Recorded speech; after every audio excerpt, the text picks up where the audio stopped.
Hello, folks online. My name is Reverend Dr. Siggelkow. I am the director of the Leadership Center for Social Justice here at United, and I'm grateful to our shepherd of the chapel, T. Michael Rock, for inviting me to speak on Yom Kippur, but it's also Gandhi's birthday, and he asked me to speak about nonviolence, I suppose, because I'm a Mennonite pastor.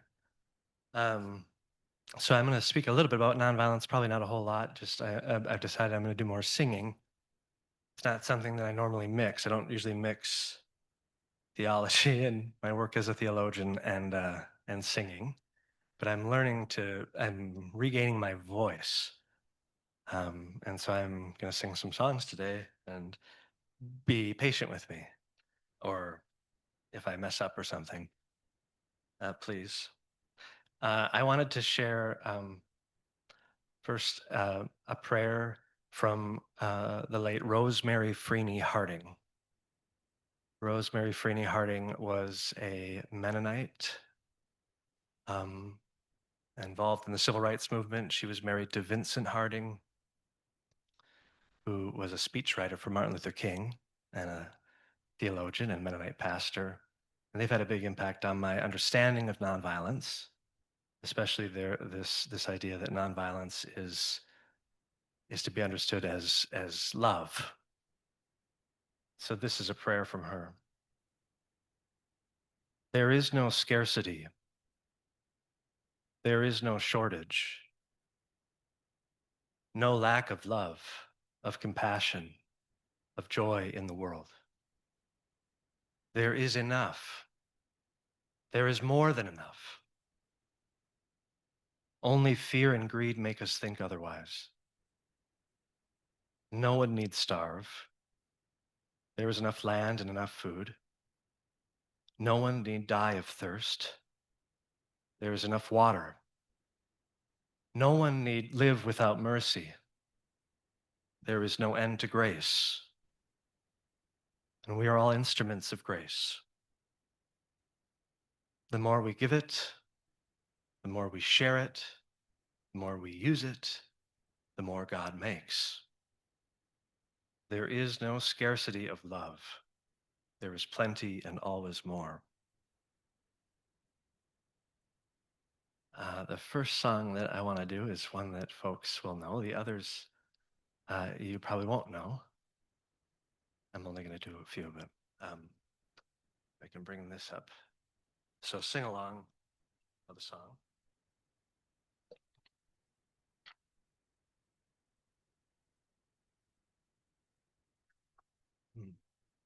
Hmm.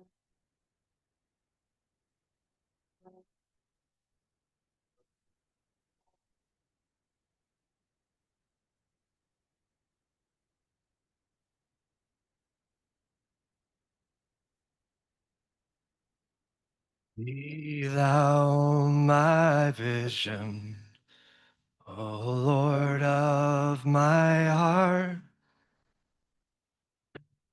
Not be all else to me, save that thou art. Thou my best thought by day or by night, waking or sleeping, thy presence my light.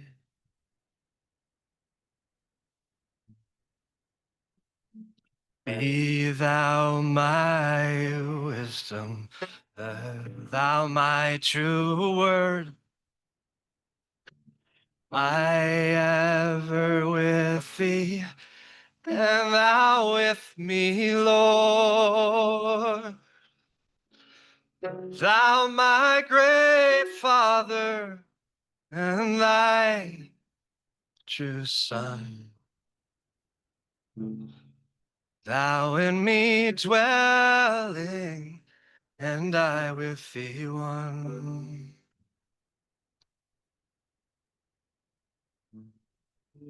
Be thou my battle shield, sword for the fight. Be thou my dignity, and thou my delight. Thou my sole shelter, O thou my high tower. Raise thou me heavenward, O power of my power. Riches I heed not. Riches I heed not, nor man's empty praise. Thou mine inheritance, now and always. Thou and thou only, first in my heart. High King of heaven, my treasure thou art. High King of heaven, my victory won. May I reach heaven's joys, O bright heavenly sun. Heart of my own heart, whatever befall, still be my vision, O ruler of all. Still be my vision, O ruler of all.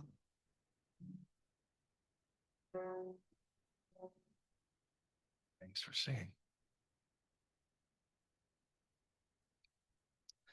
Well, I thought I would just share a bit about my own life around nonviolence. I feel like most of my adult life I've been thinking about this question of nonviolence. Spent a lot of years thinking about it rather than doing anything about it. But I grew up in a family of musicians, and my grandfather was a choir director, and so from a very young age, I was brought up on stage to sing in front of lots of people. And I, could do it. I didn't always love being on stage, but I could do it. And it was kind of a requirement. So I wouldn't really have a choice.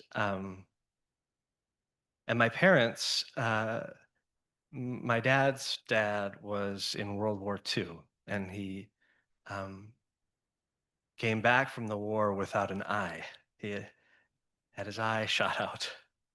And I guess I never met him, but the only thing I really know about him is that at the dinner table, he would take his eye out and say, "I got my eye on you," because he could remove the eye, the fake eye, the glass eye.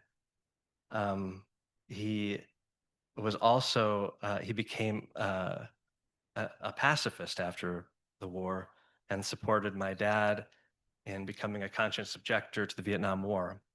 And I learned about all this later in life because growing up, I think because he had died when my dad was pretty young, and it was very difficult. And I think also because, my mother's sister died very young, and she was also very outspoken against the Vietnam War and was a poet at McAllister College. She taught at McAllister College, died when she was 27. And so, well, we didn't really talk about politics growing up, but my parents decided to sing for children as their job. And I didn't really know how weird that was. But like going to work with my parents was going to the library to hear them sing for children. And I was with them too. I'd be brought up sometimes. Usually it was singing for other children, but I was part of it. And a lot of the songs were about love. And they used to sing this song called Magic Penny. You know that one? Um, a magic penny, if you hold it tight, you won't have any. But if you lend it, spend it, you'll have so many that'll roll over the floor. And then they also sang a song called "He's Got the Whole World in His Hands." They weren't a Christian band, but they would sing that song. And I remember just like thinking, oh, like every person matters, and God loves every single person around the whole globe. I had that sense growing up. And then I was 18 after I graduated from high school. I didn't do very well in high school. I almost didn't graduate, but I did well in choir. I was going to be a choir director. Um, and I'd grown up in the church, and then 9/11 happened, and a lot of the people that I had grown up with and like supported the invasion of Afghanistan and Iraq.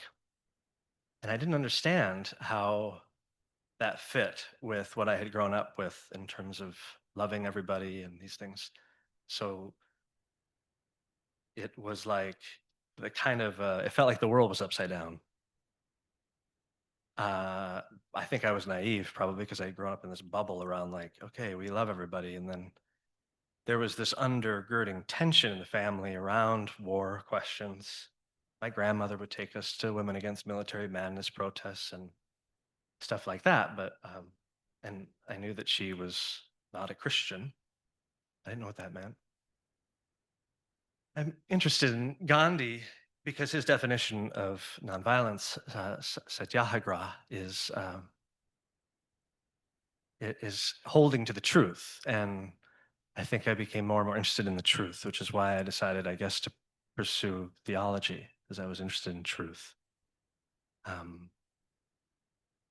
and so that resonates. And then over time, I think I began to connect that with love, and then see that in the writings of Martin Luther King, who talks a lot about love and nonviolence. And so truth and love are important to me. But I spent a lot of time thinking about those things and did my PhD and thought I was an expert on those things. And I wrote on, I wrote a lot on the question of revolutionary violence and nonviolence and peace, and published on those things. But it wasn't until I became a pastor in the Mennonite church where I had to sort of ask myself, what does it look like to live it out? Or what does it look like to call other people to live it out? And so I suppose this is when I became a Marxist. Marx talks about the this-sidedness of truth and the need to prove it in praxis.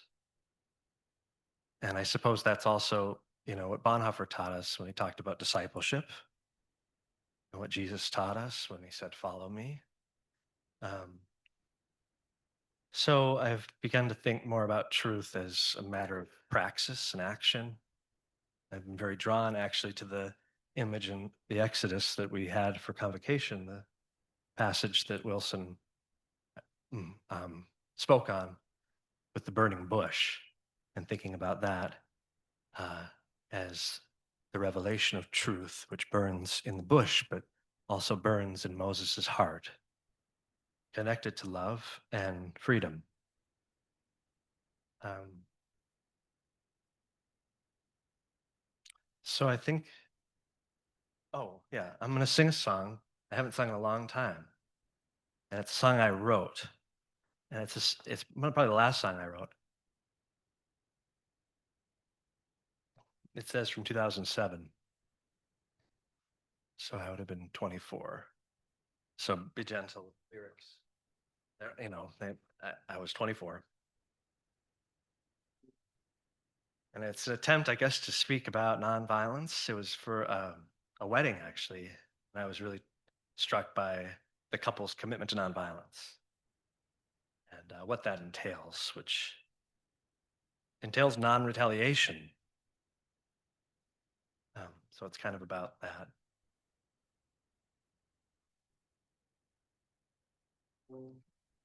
Lord of all goodness, host of all hosts, maker of heaven, redeemer of earth,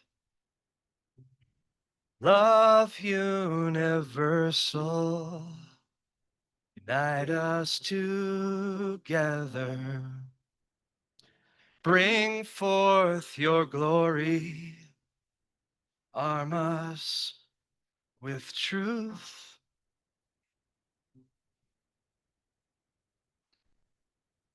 I have hope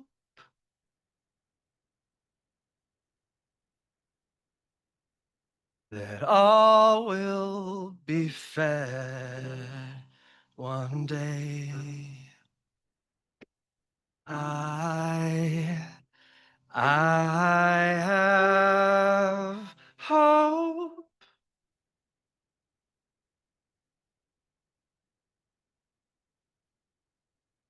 peace will be had someday.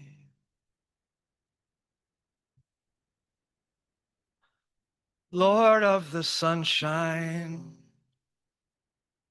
Lord of the rain, Lord of the harvest, Lord of the grain, giver of life, creator of song, breaker of bread to be passed around.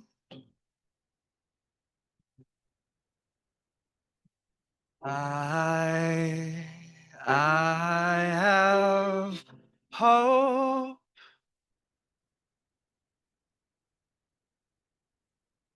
that all will be fed one day. I have hope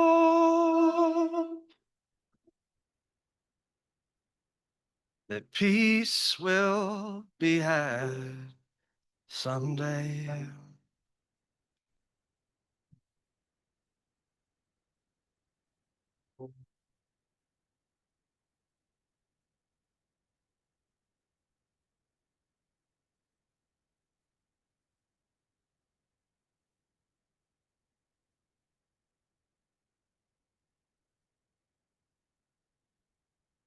Take my body, burn me to ashes before I respond with force. You can take my body, burn me to ashes before I respond with force.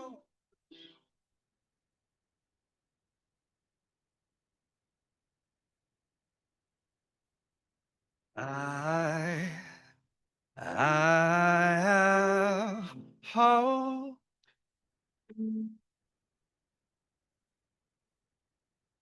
that all will be fed someday. I have hope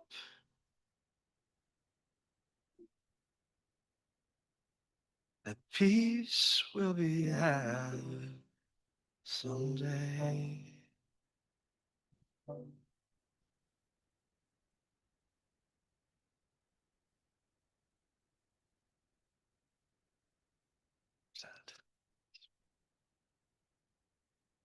Then I think I just have one more. I think I just have one more. What time is it? Am I late? Okay, I have one more. And this one is, I suppose, I was thinking about Yom Kippur, but I was thinking about Leonard Cohen.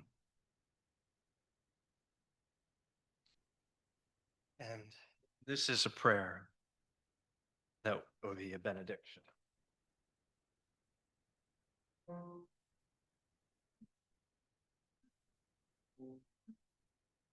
Gather up the brokenness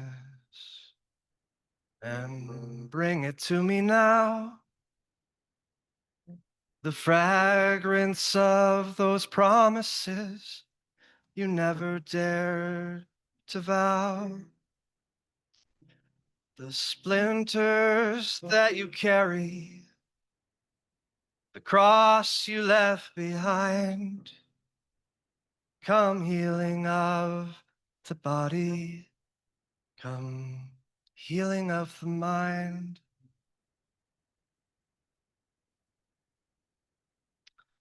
And let the heavens hear it, the penitential hymn, come healing of the spirit, come healing of the limb.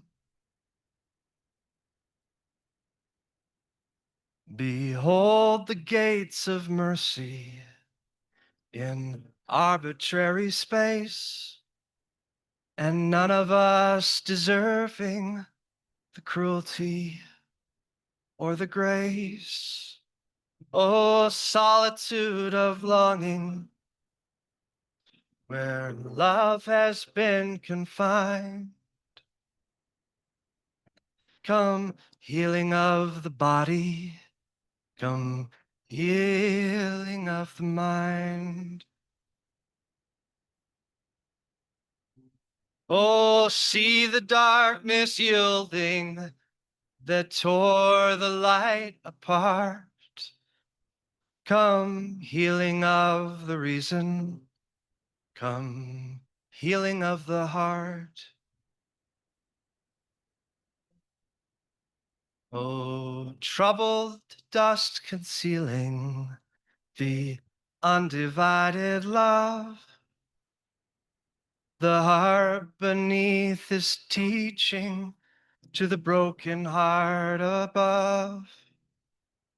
Oh, let the heavens falter and let the earth proclaim, come, healing of the altar, come, healing of the name. Oh, longing of the branches to lift the little bud.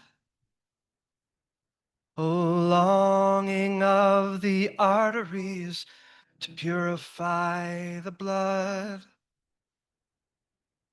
And let the heavens hear it, the penitential hymn, come healing of the spirit, come healing of the limb. Oh, let the heavens hear it, the penitential hymn, come healing of the spirit, come healing of the limb.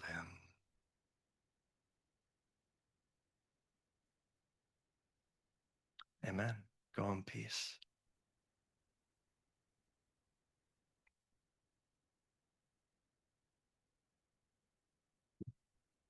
I'm going to thank you first before you go. That's okay. Thank you for reorienting yourselves here in the chapel. And thank you, Rai, for just bringing your heart to this work. And if we can all just think about practicing love, it does actually make a difference. And that's the tools of the theological world. And we don't play with the tools of war. We play with the tools of truth and the tools of love. And so Rai is here to remind us of that in a wonderful, beautiful, loving Marxist way. And so I really appreciate that. Next week, our recovery student group is leading chapel. It's going to be phenomenal. So big plug for them. So come to chapel next week. And the week after that, Trip Fuller will be here with Homebrewed Christianity. It'll be an awesome day, a day-long chapel experience in 2 weeks. And Tuesdays, remember, is contemplative chapel for just a circle of prayer. So go out and practice some truth and some love.